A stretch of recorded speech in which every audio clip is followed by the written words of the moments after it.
Hello, I'm Logan Phillips and welcome to my vlog, or as we like to call it, the VLOGAN. This is a vlog dedicated to people with special needs and those who love them.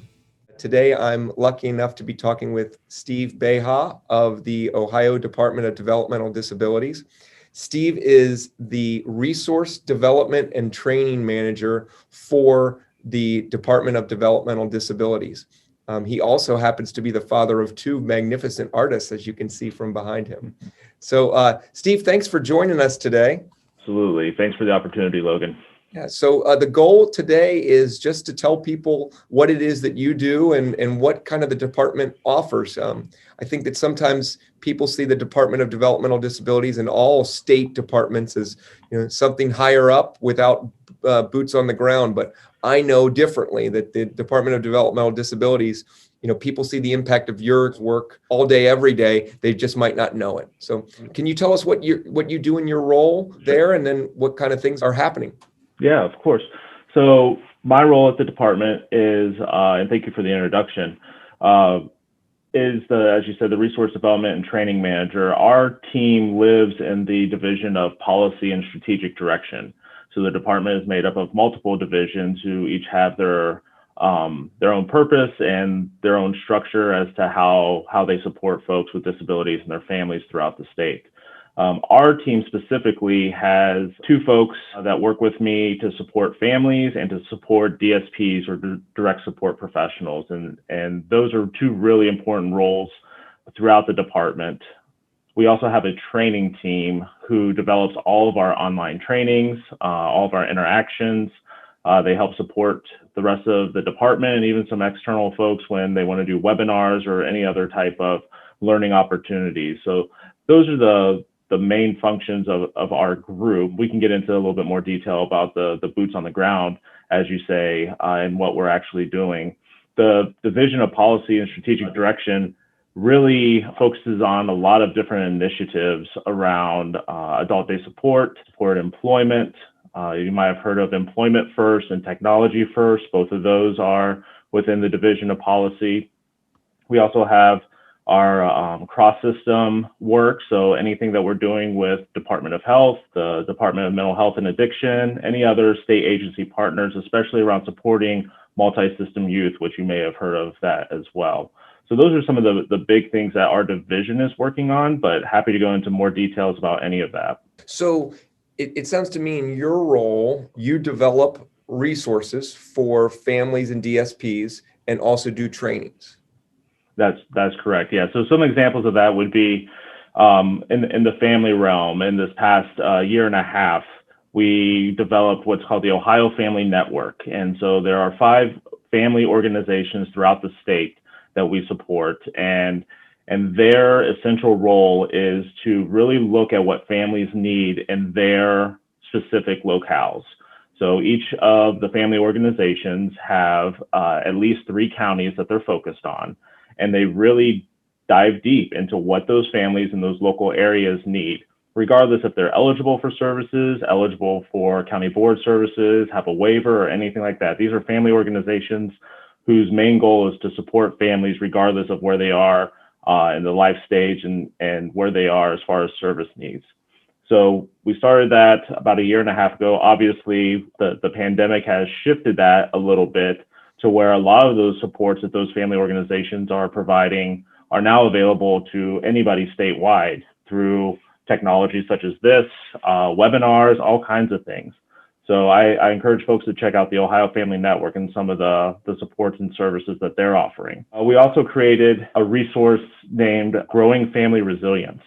And so this is something that we've been working on for a couple years, and it's really about recognizing trauma that may have occurred either in families' lives, whether that's through primary trauma or secondary trauma, and how they can really build those tools and strategies to be resilient and to really not only help themselves, but to help their family members that maybe need a little extra support in that area. So that resource is available on our website. We also just recently translated it into Spanish as well. So Spanish-speaking families can take advantage of that. Another resource that we've developed for families is called Families at the Center of a Connected Community. We partnered with our friends at Starfire down in Southwest Ohio. And they developed a course for us that really gives the tools and strategies for families to be connected to anything from businesses in their local communities to their neighbors, and how to really be an integral part of the community. It's something that we really encourage families to be a part of, because that's really where all the connection happens. That's where the buzzword integration, inclusion, those type of things really happen when you're into your community and connected to it. And then the biggest one, I think, is, again, I think a lot of people have heard of Charting the Life course. It's a huge framework that we've been a part of since 2016 as a state. And we've really narrowed it down into different functions and different types of trainings, tools, ways to use it. And so that's all through, if folks want to find more information about it, it's through the Family Resource Network of Ohio. It's frnohio.org. And they have all the information you want to know about Charting the Life course, the tools, the framework, and how we're using it in Ohio. So I think those are three of the big resources around families that we've really developed over this last year or so. How do they find out about the Ohio Family Network? Is that through your website? Yeah, so if you go to dodd.ohio.gov, and up at the top, there's a tab for supporting you and your family. If you go there, you'll see all the life course domains laid out in front of you. If you go to the social connections tab, there's a site there for the Ohio Family Network. All the contact information for all the organizations is there. When you mentioned the pandemic, how has that changed what you're doing? Has it increased accessibility for people all over the state to get some of the training that they otherwise wouldn't? Yeah, so that's a great point. I mentioned how the Ohio Family Network had to pivot a little bit to, being super hyper focused on local resources and local events for families, and pivoted to this online format that opened it up to a whole statewide audience. And the same is definitely true for what we've done at the department. Oftentimes we would have in-person trainings over, or guidance or technical assistance or anything in certain locations. And we invite people and hope a lot of people attended those events. What this has really shown us is that there's a hunger and a need for information and resources. And if we make it more accessible, if we make it in a way that more people can access and use, not only live and in the moment, but going back and viewing it again, it has really opened up the audience of people that are accessing our information. We've obviously seen a big increase in requests for building online trainings. We have some pretty large initiatives at the department right now that are requiring us to build a lot of the training online, whereas before we might have just done a fundamental training online and then depended on our regional folks to go out and do some, the next level training in person. But now we're really building everything online. And that's great. And that's what people are asking for right now. And I definitely foresee that continuing past the pandemic. There'll be some sort of hybrid learning models where you can get most, if not all, of your training online, and some in-person stuff that will definitely help. But we always want to make sure that these resources and this information is available to as wide as an audience as it possibly can be. How is it that you find out what the needs are? Where is the communication from the stakeholders that say, hey, we need a growing family resilience program? How do you find that out? There's a few different ways, and I'll touch on some of the changes. Again, the pandemic has definitely changed the way that we do a lot of things. One of those ways is we've always had kind of regional teams that focus on specific topics. So a community life engagement team, a regional liaison team, a community resource connection team. Those teams were all out. They were all focused on their subject matter areas that they were experts in, and connecting with county boards and providers and families in those areas.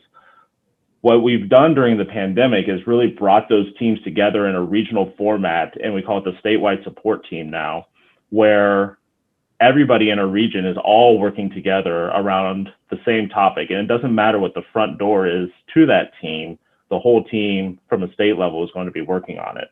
And so we hear from a state level and collect all those stories, what's going on the ground, from families, from providers, from people with disabilities, from the county boards. And all that gets filtered back into, if this is a common problem or if this is a common issue that's happening, what can we as the state do to either support, or what can we do to provide some more information that might help people? And so that's one way that we get some feedback. Another way is we have constant, and have for a while, meetings called the Family Advisory Council. And that Family Advisory Council meets quarterly. It's open to anybody who wants to be a part of it. And we use the opportunity to provide information to families about department-led initiatives, any changes that are going to be happening. But we also use it as a feedback forum. And so there's always a portion of that meeting where we just listen. We listen to what's going on. We listen to what the families have to say, and then we respond to those. And likewise, within this last year, we've also started a DSP Frontline Forum. And so just like the Family Advisory Council, the Frontline Forum is used for us to listen to DSPs. So what is it that DSPs are encountering? What are, during the pandemic, trying to find, personal protective equipment? Where can I get tested? Now it's, where are vaccines available? So all these things are feedback that we're getting from multiple channels. And it's up to us to take that feedback and put it in a format that is easily understandable to the audience that's intended for, but also widely distributed. And both of those things are important. Thank you. So the Family Advisory Council, when do they meet, and how would a person in Southeastern Ohio become a part of the Family Advisory Council? Family Advisory Council meets quarterly. I believe our next meeting is in June. We just had one in March. Is that on the website? Can we find that out? It is. Yep. It's under that same supporting you and your families tab on the website. Awesome. The best way, honestly, to keep in the loop for all the events that we're having for families is if you subscribe to our family newsletter called Family Connection. That link is also available on our website, as well as a host of other publications that if anybody is interested in more information about what the department's doing, I really encourage folks to subscribe to as many of our publications as you find you need to or want to. But Family Connection is the one that definitely we advertise all of our events for families, any new resources that we develop. We just developed some toolkits around what services are available in Medicaid. We developed toolkits for families around trauma-informed care, around psychiatry appointments. And so we're always developing new things that we hope and think will be helpful for families. And that's a way really to know when those new resources are available. So a person in Southeastern Ohio finds out when it is, and there's a way to connect over the internet, right? They don't have to be in person. This is correct. Yeah. So we do ask for a registration, and so folks can register. And once, a few days before Family Advisory Council starts, everybody gets an email with the link. And right now we're using a platform called Teams, Microsoft Teams, and it's free. You can use it from your phone. You can use it from your computer. You don't necessarily have to download the application. You can use it in your browser. It's a way, like we're meeting here on Zoom, for folks to connect live in person, well, as in person as we can be right now, and really get the feeling that you're having input from across the state. And so we usually use that opportunity to have department staff there and listening in to everything folks have to say. I've presented at a Family Advisory Council, and this was before Zoom and Teams, I think, existed. It was, I think, via Facebook Live. And there was actually a staff member from the department who was monitoring the chat and making sure that the questions and the comments from those people all over the state were heard and responded to. So I thought that was really great. Absolutely. And that continues, in this format, even more so now, obviously with, if you have, 50 to 70 people on one call, it's hard for everybody to talk and facilitate that conversation, even though we have some of that. Most of the time it is folks putting their ideas, their feedback into the chat. We definitely collect all of that and respond to it. If people have specific questions, we'll ask them to connect offline. We have our Family Outreach and Education Coordinator, Corey Ferguson. He reaches out to families all the time with technical assistance or, connecting them to various resources that might be able to assist them. And is the same true for the DSP forum? Do we find out about that under supporting you and your family? So that one, you can find out more information under the supporting providers tab on the website, and Great. then DSP Resources. Okay. And so that's a brand new portion of the website. Our DSP development specialist, Nick Miller, has been working really hard on putting together resources that are specific to DSPs. We all know that, you know, providers, agency providers need support, technical assistance, and the department has done that pretty well for a long time.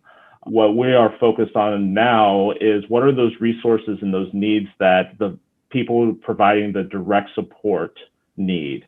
And so we've really identified, you know, this frontline forum as one of those things, a way for them to connect to each other. We've partnered with the Ohio Association of Direct Support Professionals to do that. And so that's been really important and a really good resource. Also on that tab, if you go to look for the frontline forum, you'll also find that we've published a DSP Vision Paper. And so it really is the vision that DODD has directly from Jeff Davis, our director, on the importance of and how we're going to support DSPs moving forward. So you'll see the core values on there of empathy, of kindness, consistency, trauma-informed, and you also see our work plan. So this is how we're going to accomplish those things, whether it's through technology, increased training. How do we reimagine what recruitment and retention might look like?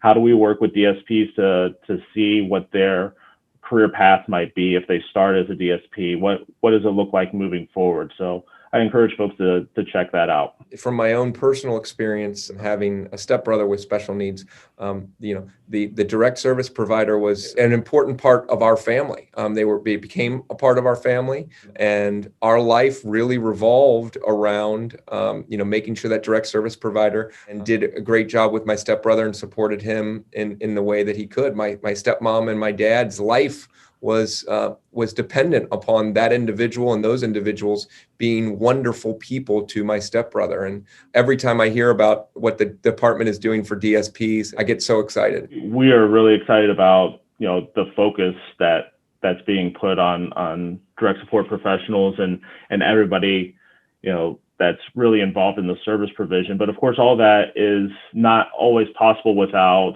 really good training and skill building opportunities. And so our training team works with lots of different divisions within the department and external stakeholders to support the training needs of the field. One of them that I would like to highlight is our training team worked really closely with our cross systems team and the folks at Ocali, if you're familiar with Ocali, to develop a training called Supporting Youth with Complex Needs. And this is a long module, a long course that's comprised of 8 modules. But at the end of it, we really think there's a skill that is built to support youth with complex needs, a different way of thinking on how to support them, different strategies like the ziggurat model, to really build from the foundation of what is it that the person is trying to communicate through their behavior. What is it that they're trying to say? All behavior is a form of communication. So how do we interpret that? How do we take what they're trying to tell us, and how do we support them better? And so that is a really awesome training that was just released fall of 2020. And you can find it on the My Learning platform, which is our DODD training platform. And the first module is actually available on YouTube if people want to go to our YouTube channel and check that out as a preview. Really, really good training. And then another one that we're working on that we're really excited about is the Did You Notice training. So right now, if you go to didyounotice.org, you'll see that there is a module up already. It's free for anybody to take and watch the module on didyounotice.org. It's all about communication. It's all about understanding communication and being empathetic to how people communicate. Wow. So the module's available there. And then the part that we're really, really excited about is coming this spring and into the summer. We'll be releasing 4 virtual reality scenarios that will complement that module. So anybody who has an Oculus headset will be able to access these 4 scenarios. You know, they're designed for direct support professionals, for DSPs to take, but really it's anybody who's interested on how to see the cues that folks are giving us when they're trying to communicate with us and how we can better see and respond to those cues. We're working on some training currently to revise the initial training to make it a little more up to date for DSPs. And we're also working on developing an empathy-based training for folks to take as well. So lots of neat things coming in the future. That's awesome. I'll tell you what, you must be very, very busy as the manager of development and training. I mean, it just sounds like there's so much already there and then so much that's still coming. So Steve, I want to thank you for coming on to VLOGAN, a video cast for people with special needs and those who love them. Thank you so much for sharing what you do and actually for doing all of the work that you're doing. Absolutely. And thank you for this opportunity to let more folks know about it. And all this work wouldn't be possible without the support of the awesome team I have around me and the leadership and direction we have from both the governor and our director. So really appreciate everything that everybody does to make all these opportunities and resources available for folks. I hope you enjoyed this episode of VLOGAN. Please like, share, and subscribe to the RRPG channel so you can stay up to date with some of the latest news in the disability community.